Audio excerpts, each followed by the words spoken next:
Ang tungkulin ko sa iglesia ay ang linangin ang mga manggagawa ng ebanghelyo para magpatotoo. Nung una akong magsimula, madalas akong nananalangin kapag may mga paghihirap at sumasangguni ako sa mga kapatid na may karanasan. Praktikal ko ring sinangkapan ang sarili ko ng katotohanan at nanood ako ng mga pelikula at video ng ebanghelyo. Paglipas ng ilang panahon, naaro ko na ang ilang prinsipyo para sa pangangaral ng ebanghelyo at ang tungkulin ko ay nagkaroon ng ilang resulta. Naisip ko, kahit hindi ako ang pinakamagaling sa pangkat, mas magaling naman ako sa karamihan. Kung ipagpapatuloy ko lang ito, sapat na iyon. Namuhay ako sa isang kalagayan ng pagiging kontento at kampante sa sarili. Paulit-ulit kaming pinaalalahanan ng supervisor na masangkapan pa namin ang aming sarili ng katotohanan. Sabi niya, iyon lang daw ang tanging paraan para malutas ang mga kuro-kuro ng mga tao sa mundo ng relihiyon. At kung makukontento kami sa kasalukuyang kalagayan, hindi kami makakakuha ng magagandang resulta sa aming tungkulin. Sumang-ayon ako sa panlabas, pero sa puso ko, naisip ko, para magkaroon ng magagandang resulta sa tungkulin ko, hindi ko lang kakailanganing sangkapan ang sarili ko ng mas maraming katotohanan, kundi kailangan ko ring maghanap ng mga kaugnay na materyales. Para sa mga kuro-kuro ng mga tao sa mundo ng relihiyon na hindi ko kayang lutasin, kailangan ko ring magtanong sa iba tungkol sa mga ito. Kailangan kong magbayad ng malaking halaga at gumugol ng husto sa pag-iisip. Natutuhan ko na ang ilang prinsipyo sa pangangaral ng ebanghelyo at nagkaroon na ako ng ilang resulta sa tungkulin ko. Ayos na sigurong mapanatili ko na lang ito. Sobrang nakakapagod naman kung banat na banat ang isip araw-araw. Saka, hindi na rin pareho ang kalusugan ko mula nang magkasakit ako noong pandemya. Paano kung igupo ako ng sobrang pagod? Sa pag-iisip nito, lalo pa akong nag-atubiling gumugol ng lakas sa pag-iisip upang sangkapan ang sarili ko ng katotohanan. Isang beses, kinumusta ko ang mga manggagawa ng ebanghelyo at nalaman kong hindi sila nakipagbahaginan para lutasin ang mga kuro-kuro ng isang potensyal na tatanggap ng ebanghelyo. Dahil doon, huminto sa pagdalo sa mga pagtitipon ang potensyal na tatanggap ng ebanghelyo na iyon. Nalaman ko kalaunan na ito ay dahil hindi alam ng mga manggagawa kung paano lulutasin ang mga kuro-kuro ng potensyal na tatanggap ng ebanghelyo. Napagtanto ko na marami pa ring kakulangan sa paraan ng kanilang pangangaral ng ebanghelyo at kailangan nila ng mas maraming pagtitipon at pagbabahaginan. Pero naisip ko kung paanong may mga kakulangan din ako sa larangang ito. Para makipagbahaginan sa kanila, kailangan kong magtanong sa mga kapatid na may karanasan, maghanap ng mga materyales, at manood ng mga kaugnay na klip ng pelikula. Mangangailangan iyon ng napakaraming oras at lakas. Sobrang nakakapagod iyon. Kaya, naghanap na lang ako ng isang kaugnay na klip ng pelikula, ipinadala iyon sa mga manggagawa ng ebanghelyo, at sinabihan silang sila na mismo ang lumutas nito. Alam kong magkakaroon ng limitadong resulta ito, pero ipinagpaliban ko pa rin ang paglutas sa problema. Kalaunan, ilang iba pang potensyal na tatanggap ng ebanghelyo ang tumangging sumali sa iglesia dahil sa parehong uri ng kuro-kuro. Sa isang pulong sa pagbubuod ng gawain, pinungusan ako ng supervisor dahil mechanical kong ginagampanan ang aking tungkulin. Sabi niya, kontento na ako basta abala ako at hindi ako naghahangad na makamit ang mga resulta. Sa madaling salita, pabaya ako at hindi ko isinasapuso ang ginagawa ko. Tumago sa puso ko nang marinig siyang sabihin ito. Agad na nag-init sa hiya ang mukha ko at ginusto ko na lang nalamunin ako ng lupa ng buo. Pero alam kong totoo na hindi ko ibinibigay ang lahat sa tungkulin ko kamakailan at na talagang bumaba ang mga resulta. Kinailangan kong tanggapin ito at pagnilayan at kilalanin ang aking sarili. Naalala ko ang isang himno ng mga salita ng Diyos na narinig ko ilang araw na ang nakalipas. Kahit ayaw mo sa isang bagay o nagdurusa ka dahil dito, o kung hinahamon at sinusugpo nito ang iyong dignidad at pride, basta't ito ay isang bagay na dapat mong maranasan, isang bagay na pinamatnugutan at isinaayos ng Diyos para sa iyo. Dapat kang magpasakop dito at hindi ka maaaring gumawa ng anumang pagpili. Ang mga tao, pangyayari at bagay na kinakaharap ko araw-araw ay may pahintulot lahat ng Diyos. Dapat kong tanggapin ang mga iyon mula sa Diyos at matuto ng aral. Kaya nanalangin ako sa Diyos. O Diyos, alam kong hindi nagkataon lang ang pagpupungos na ito sa akin. Pero hindi ko alam kung ano ang iyong layunin. Pakiusap, akayin mo ako para matutuhan ko ang aking aral. Isang araw, nabasa ko ang isang sipi ng mga salita ng Diyos at naunawaan ko ang problema ko. Sabi ng makapangyarihang Diyos, ang mga huwad na lider ay hindi gumagawa ng tunay na gawain, ngunit alam nila kung paano kumilos gaya ng isang opisyal. Ano ang unang bagay na ginagawa nila kapag nagiging leader sila? Ito ay ang kunin ang pabor ng mga tao. Ginagamit nila ang pamamaraang ang mga bagong opisyal ay sabik magpasikat. Una, ay gumagawa sila ng ilang bagay para magpalakas sa mga tao at nangangasiwa sila ng ilang bagay na nagpapabuti sa pang-araw-araw na kapakanan ng lahat. Sinisikap muna nilang mag-iwan ng magandang impresyon sa mga tao para maipakita sa lahat na kaayon sila ng masa, para purihin sila ng lahat at sabihin na kumikilos na parang isang magulang namin ang leader na ito. Pagkatapos ay opisyal na silang mamumuno. Pakiramdam nila ay mayroon na silang popular na suporta at matatag na ang kanilang posisyon. Pagkatapos, nagsisimula silang magtamasa ng mga pakinabang ng katayuan na para bang nararapat iyon sa kanila. Ang kanilang mga kasabihan ay, ang buhay ay tungkol lamang sa pagkain at pananamit. Maigsi ang buhay, kaya magpakasaya habang kaya. At, magpakasaya ka na ngayon, bukas ka na mag-alala. Nagpapakaligaya sila sa bawat araw na dumarating. Nagpapakasaya sila hanggat kaya nila.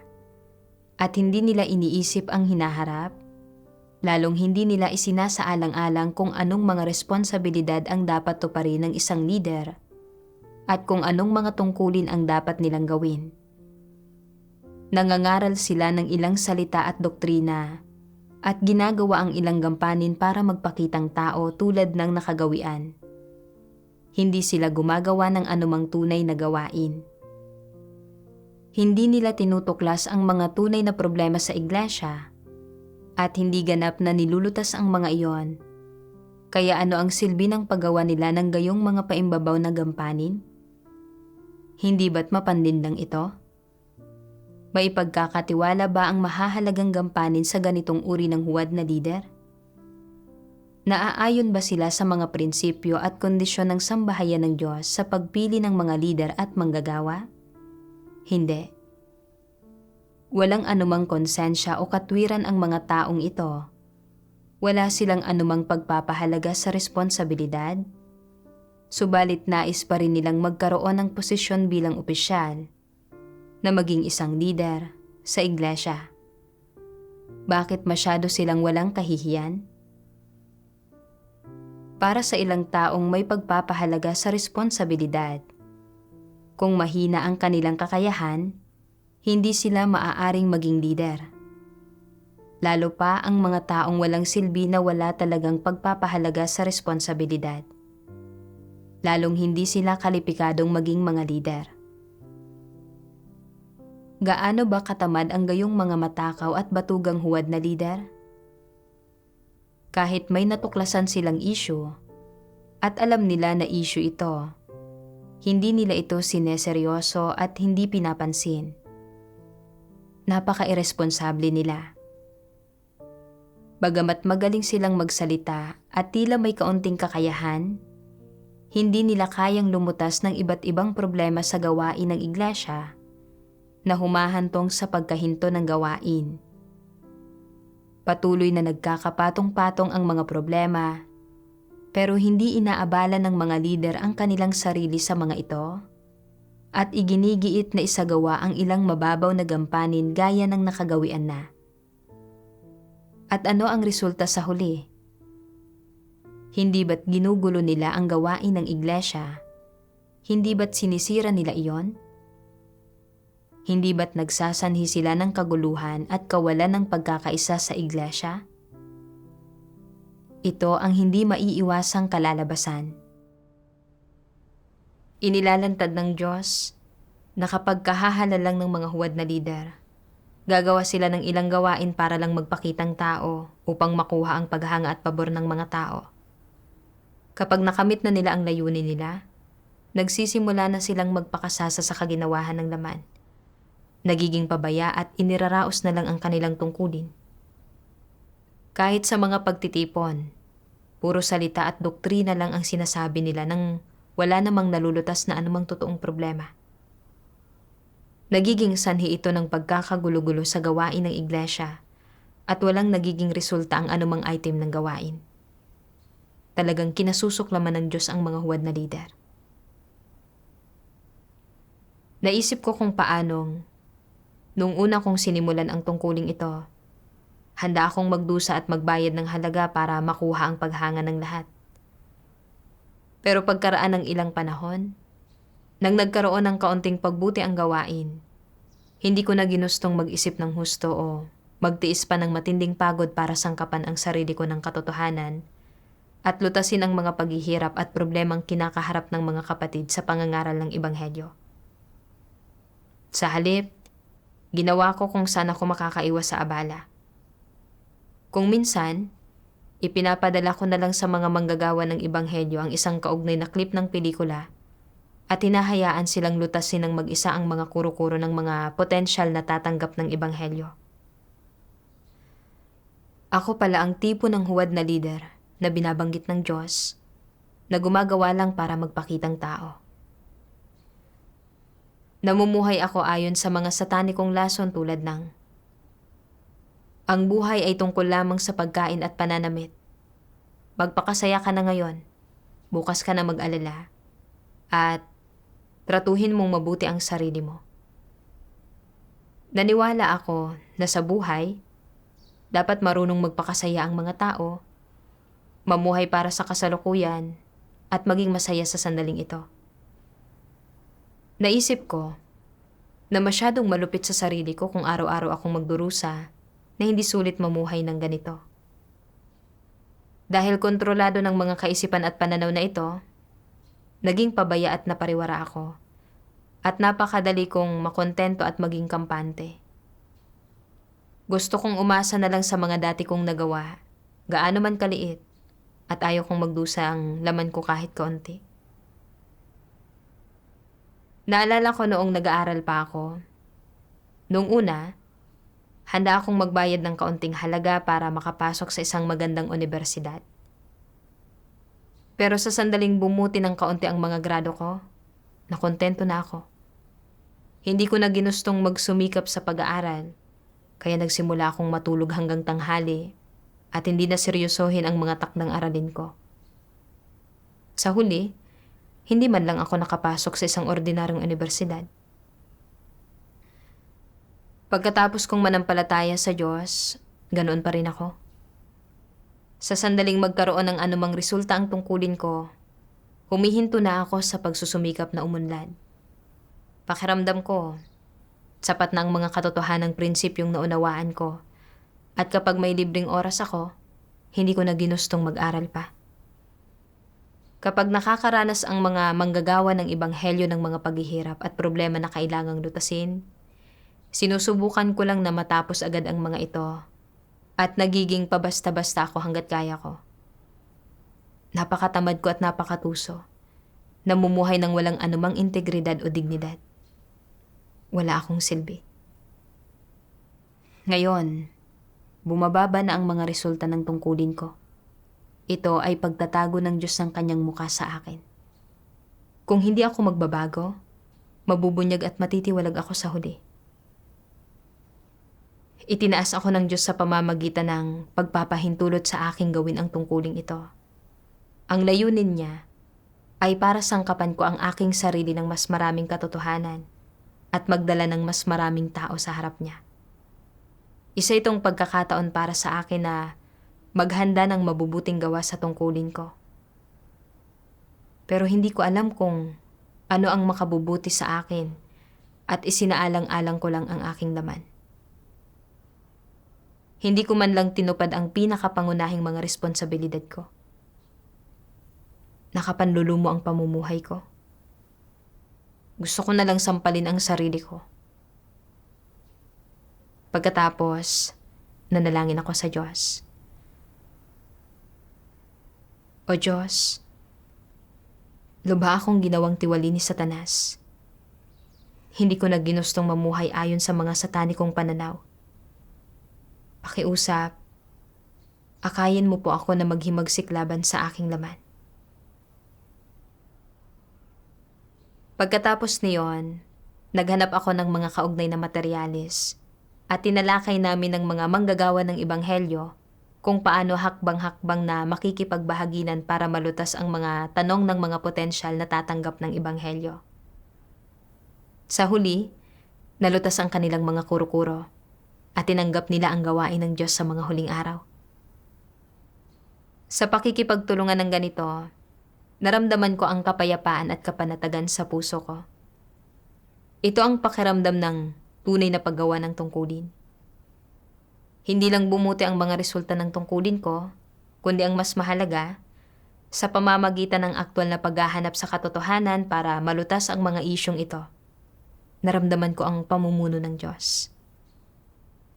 Nagsimula akong maunawaan kung paano makipagbahaginan tungkol sa mga kuro-kuro na hindi ko alam kung paano lulutasin dati. Kalaunan, nabasa ko ang isa pang sipi ng mga salita ng Diyos at nagkaroon ako ng mas malinaw na pagkakaunawa sa mga kahihinatnan ng hindi pagsusumikap na umunlad sa tungkulin ko. Sabi ng makapangyarihang Diyos, binigyan ka ng Diyos ng sapat na kakayahan at ng mas nakakahigit na kondisyon na nagtutulot sa iyong makita ng malinaw ang ilang bagay at maging may kakayahan sa gawaing ito. Gayunpaman, wala ka ng tamang saloobin sa iyong tungkulin, wala kang sinseridad, mas lalo na ng debosyon, at ayaw mong subukan ang lahat ng makakaya mo para magawa ito ng maayos. Lubhang nadidismaya ang Diyos dito. Kaya, kung tamad ka at palagi mong nararamdaman na ang gawaing itinalaga sa iyo ay problematiko at ayaw mo itong gawin, at palihim kang nagrereklamo na bakit sa akin ito ipinapagawa at hindi sa iba? Kung gayon, kahangalan ang iniisip mo. Kapag napunta sa iyo ang isang tungkulin, hindi iyon isang hindi magandang pangyayari. Isa itong karangalan at pagtataas ito ng Diyos. Dapat mo itong tanggapin ng masaya at gawin ang tungkuling nararapat mong gawin. Hindi ka nito papagurin. Sa kabaligtaran, kung gagampanan mo ng maayos ang iyong tungkulin, mauunawaan ang katotohanan at malulutas ang mga problema. Makakaramdam ka ng kapayapaan at kapanatagan sa iyong puso at hindi mo bibiguin ang Diyos. Sa harap ng Diyos, magkakaroon ka ng pananalig at makakaasal ka ng taas noo. Kung hindi mo natupad ang iyong tungkulin at palagi kang pabasta-basta, isa itong pagsalangsang at kahit pa wala kang naidulot na anumang kawalan, mag-iiwan ang pagsalangsang na ito ng habang buhay na pagsisisi sa iyong puso. Ang pagsalangsang na ito ay magiging tulad ng isang walang hanggang itim na butas.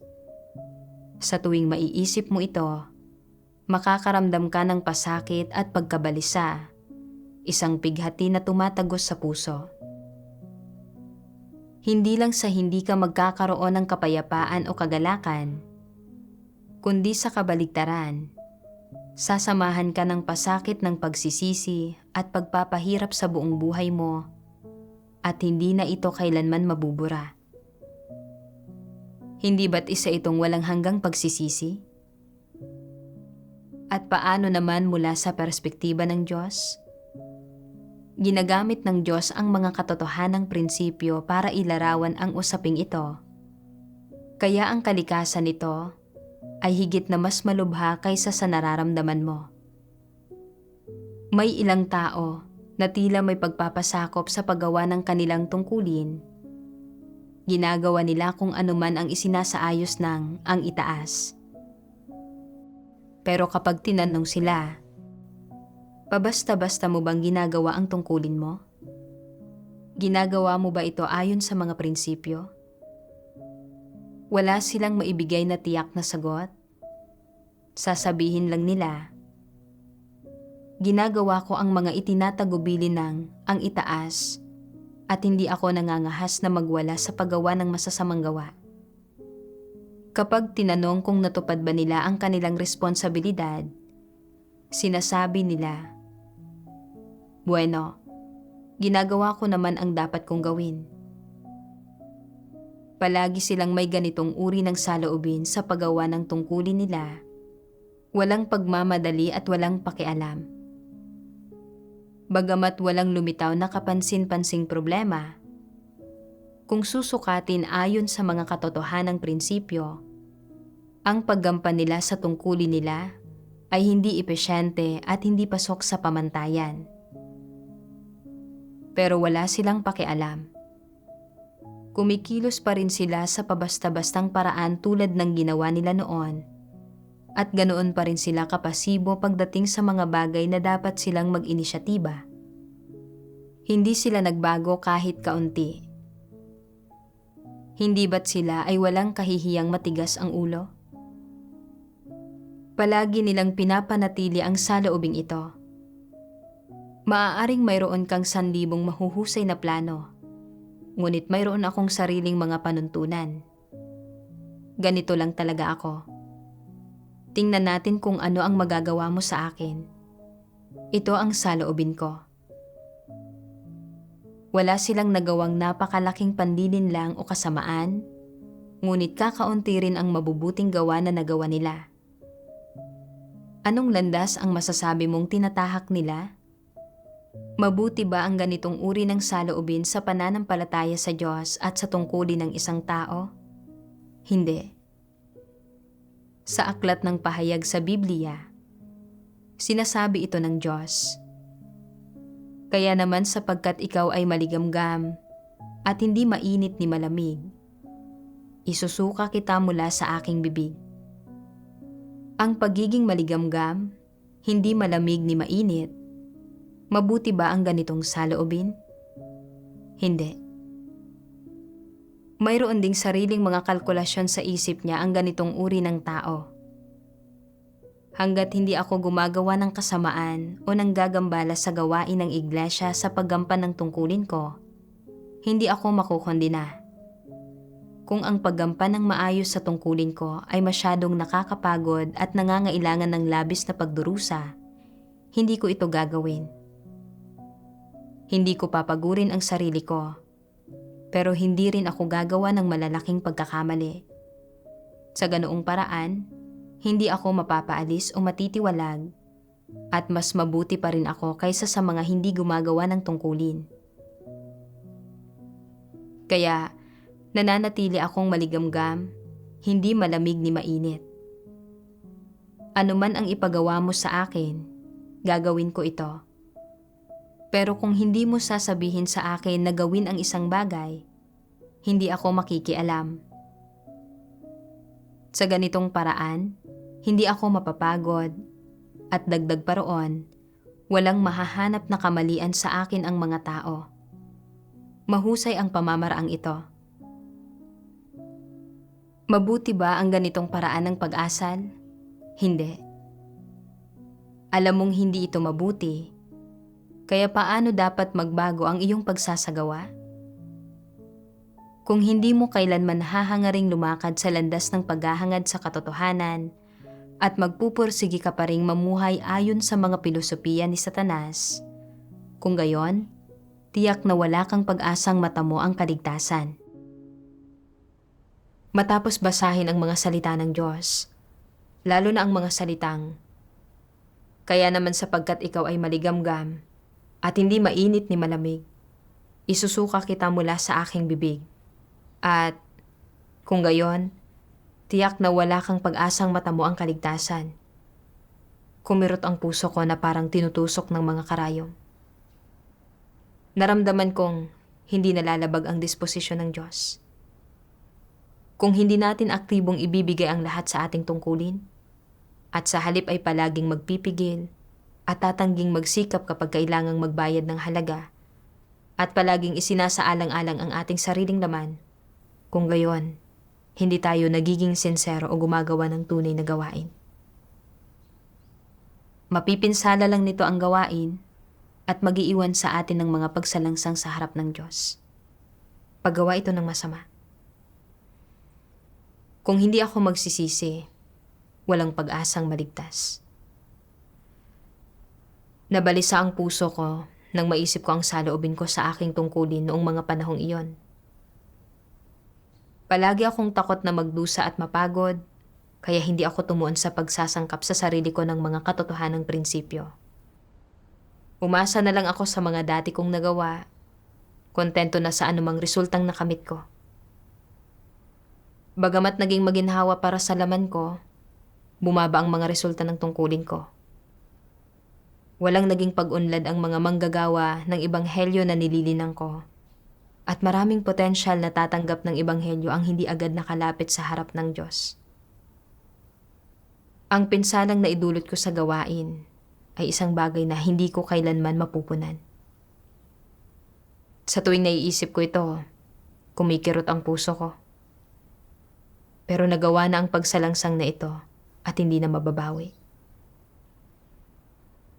Iniisip ko dati na basta't nagbubunga ng kaunting resulta ang tungkulin ko at hindi ako nagdudulot ng anumang pagkagambala o panggugulo, magagawa ko ang tungkulin ko nang hindi pinapagod ang laman ko at makakakuha pa rin ako ng mga pagpapala sa huli.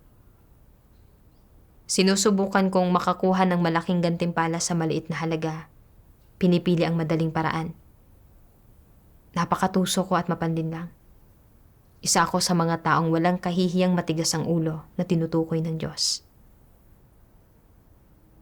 Sinisiyasat ng Diyos ang kaibuturan ng puso ng tao. Kapag hindi ibinibigay ng mga tao ang lahat ng makakaya nila o hindi sila sincero sa kanilang tungkulin, hindi sila naghahanda ng mabubuting gawa, kundi nag-iipon ng puot ng Diyos at gumagawa ng masasamang gawa. Sa huli, kasusuklaman at ititiwalag lang sila ng Diyos. Labis akong natakot nang maisip ko ito, kaya agad akong nanalangin. O Diyos, naging napakatuso at mapanlinlang ako, at napakapabaya sa aking tungkulin. Ayaw ko nang magpatuloy ng ganito. Handa akong magsisi. Pakiusap, akayin mo ako na makahanap ng landas ng pagsasagawa. Kalaunan, sa aking mga espiritual na devosyonal, narinig ko ang isang himno ng mga salita ng Diyos at naunawaan ko ang halaga at kahulugan ng buhay ng tao. Maisa sa buhay mo lang ang halaga ng buhay ng tao sa pamamagitan ng pagsasakatuparan ng iyong tungkulin. Ano ang halaga ng buhay ng isang tao? Sa isang aspekto, ito ay tungkol sa pagtupad ng maayos sa tungkulin ng isang nilikha. Sa isa pang aspekto, habang nabubuhay ka, dapat mong tuparin ang iyong misyon. Ito ang pinakamahalaga. Hindi ang pagtapos ng isang malaking misyon, tungkulin, o responsibilidad ang pag-uusapan natin. Pero kahit papaano, dapat may maisakatuparan ka. Sa buong buhay ng isang tao, Matapos mahanap ang kanyang lugar, matatag siyang naninindigan sa kanyang posisyon, pinangahawakan ang kanyang posisyon, ginugugol ang lahat ng dugo ng puso niya at ang lahat ng enerhiya niya, at ginagawa ng mabuti at tinatapos ang dapat niyang gawin at tapusin. Kapag sa wakas ay tumayo na siya sa harap ng Diyos upang magbigay ulat, medyo nasisiyahan siya, walang paratang o pinagsisisihan sa kanyang puso. Nakakaramdam siya ng kaginawahan at nararamdaman niyang may nakamit siya, na nakapamuhay siya ng buhay na may halaga. Kaya, upang makapamuhay ng may halaga at sa huli ay makamit ang ganitong uri ng ani, sulit para sa isang tao na pisikal na magdusa ng kaunti at magbayad ng kaunting halaga, kahit na magkasakit siya dahil sa labis na pagkapagod o magkaroon ng ilang problema sa kalusugan. Kapag ang isang tao ay pumarito sa mundong ito, hindi ito para sa kasiyahan ng laman, ni sa pagkain, pag-inom, at paglilibang. Hindi dapat mamuhay ang isang tao para sa mga bagay na iyon. Hindi iyon ang halaga ng buhay ng tao, at hindi rin ang tamang landas. Ang halaga ng buhay ng tao at ang tamang landas na susundin ay nasa pagsasakatuparan ng isang mahalagang bagay at pagtatapos ng isa o ilang mahalagang item ng gawain. Hindi ito matatawag na isang karera. Ito ay tinatawag na tamang landas at tinatawag din itong wastong gampanin. Sulit para sa isang tao na magbayad ng anumang halaga para matapos ang ilang gawain na may halaga, mamuhay ng makabuluhan at may halaga, at hangarin at kamtin ang katotohanan. Kung talagang ninanais mong hangarin ang pagkaunawa sa katotohanan, natahakin ang tamang landas sa buhay, nagampanan ng maayos ang iyong tungkulin, at mamuhay ng isang mahalaga at makabuluhang buhay, kung gayon, hindi ka mag-aatubiling ibigay ang lahat ng lakas mo, magbayad ng lahat ng halaga, at ibigay ang lahat ng iyong oras at kabuuan ng mga araw mo. Kung makaranas ka ng kaunting karamdaman sa panahong ito, hindi ito mahalaga, hindi ka nito madudurog. Hindi ba't mas nakahihigit ito sa habang buhay na kaginawahan, kalayaan, at kawalang ginagawa, tinutustusan ang pisikal na katawan hanggang sa puntong busog at malusog na ito, at sa huli ay nagkakamit ng mahabang buhay? Alin sa dalawang mapagpipiliang ito ang isang buhay na may halaga? Alin ang makapagbibigay ng kaginhawahan at ng walang pagsisisihan sa mga tao kapag naharap sila sa kamatayan sa pinakahuli? Ang makapamuhay ng makabuluhang buhay ay nangangahulugan na nakamit mo ang katotohanan. Sa iyong puso ay makadarama ka ng ginhawa at magkakaroon ng kagalakan. Pagkatapos kong marinig ang himno, labis akong naantig. Naunawaan ko na bilang isang nilikha, tanging sa pagtupad lang sa aking tungkulin ako makakahanap ng tunay na kapayapaan at kapanatagan sa aking espiritu.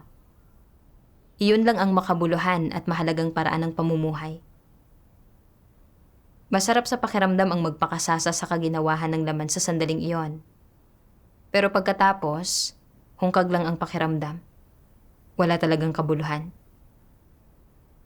Naisip ko kung paanong hindi ko pinagbuhusan ng anumang lakas ng isip ang aking tungkulin. Kung paanong takot akong magdusa at mapagod at hindi ako nagsisikap na lutasin ang mga problema. Pagkatapos, madalas akong hindi mapalagay, inuusig ako ng aking konsensya at itinago ng banal na espiritu ang kanyang mukha sa akin. Hindi ko maramdaman ang presensya ng Diyos at nabalot ng kadiliman at pasakit ang aking espiritu. Itinaas ako ng Diyos sa pamamagitan ng pagbibigay sa akin ng tungkuling ito. Dapat kong gawin ang lahat ng aking makakaya para magkamit ng magagandang resulta. Naisip ko noong ginagawa ni Noe ang arka. Napakarami niyang paghihirap na hinarap, At kinailangan din niyang harapin ang maling pagkaunawa mula sa kanyang pamilya at ang panunuya at paninirang puri mula sa iba. Bagamat pagod at hapo ang kanyang laman at nakaramdam siya ng panghihina sa kanyang puso, nang maisip niya kung paanong ito ay atas ng Diyos, alam niyang kailangan niyang magtiyaga gaano man siya magdusa o gaano man kahirap. Kaya ginawa niya ito ng buong puso at lakas. Sa huli, natapos niya ang arka. Tinupad ang atas ng Diyos. Hindi ko maikukumpara ang sarili ko kay Noe. Pero kung magagawa ko ang lahat sa abot ng aking makakaya para maibalik ang mga tupa ng Diyos sa kanyang sambahayan para matanggap nila ang kanyang pagliligtas, napakamakabuluhang bagay niyon. Kalaunan, nabasa ko ang isa pang sipi ng mga salita ng Diyos at nakahanap ako ng landas ng pagsasagawa. Sabi ng Diyos, kung talagang may kakayahan ka, tunay mong nauunawaan ang mga profesional na kasanayang saklaw ng iyong responsibilidad at hindi ka isang tagalabas sa iyong propesyon, isang parirala lamang ang kailangan mong sundin at magagawa mo nang maging tapat sa iyong tungkulin. Aling parirala? Isa puso mo ito.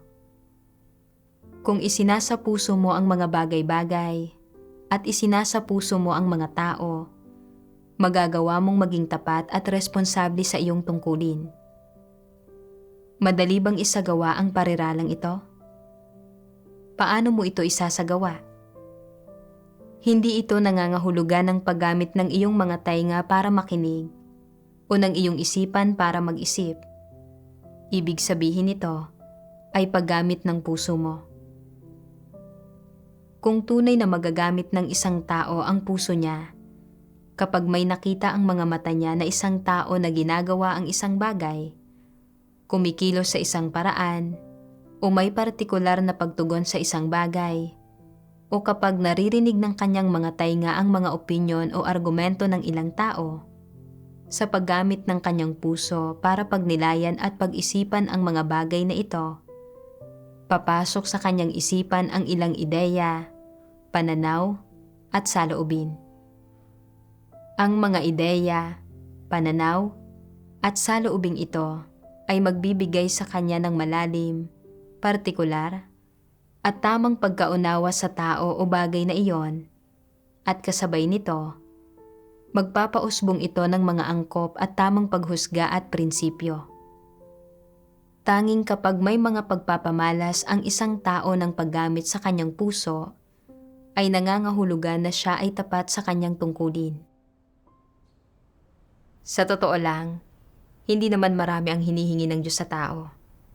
Ang nais niya ay ang ating tapat na puso. Basta't ibinibigay ng mga tao ang kanilang buong puso, matutuklasan nila ang mga problemang umiiral sa kanilang tungkulin.